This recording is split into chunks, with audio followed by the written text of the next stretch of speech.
Hermaphroditus is the Greek god of hermaphrodites and effeminates, since he presented both male and female sexes, known by the same name in Roman mythology.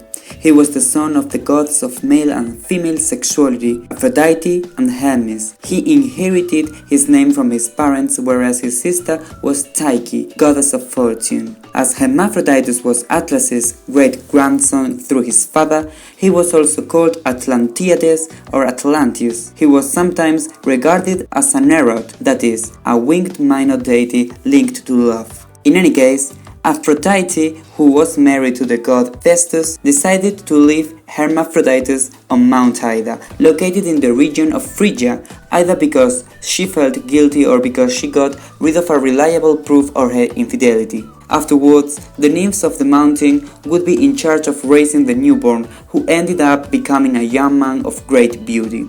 At the age of 15, he decided to travel through Asia Minor. When he reached Caria in Halicarnassus, he approached the shore of a nearby lake called Salmacis. There he met the naiad Salmacis, who fell deeply in love with him at first sight given his beauty.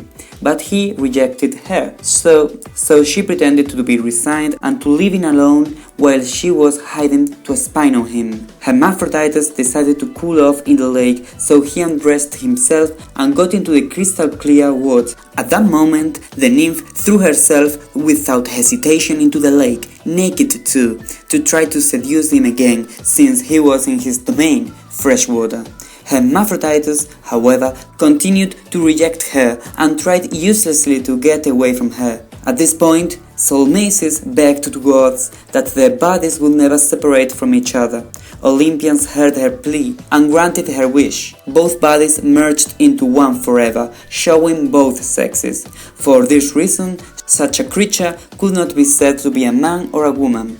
Hermaphroditus, on his part, succeeded in getting the gods to accept his own request. Anyone who bathed in the waters of the lake Salmacis would suffer his same fate and lose his virility. This belief was kept alive until at least the 1st century of the Common Era, as the Greek historian Strabo stated. Hermaphroditus then became the patron god of these individuals.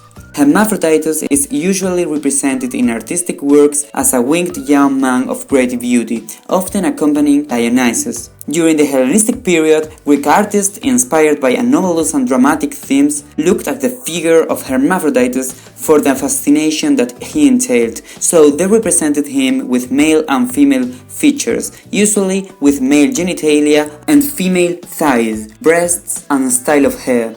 In this way, Hermaphroditus embodied the duality of male and female. The most famous sculpture in classical antiquity belonged to Pericles, but it was lost and there are only some Roman copies left. Some hermaphrodite figures forming sculptural groups were also represented. Nowadays, this mythological character is used to refer to all beings that have double sexuality, both male and female, such as snails or earthworms. It is sometimes used as a synonym for androgynous, although the latter does not refer to the reproductive characteristics of an individual, but rather to its physical appearance, since he or she presents female and male features at the same time.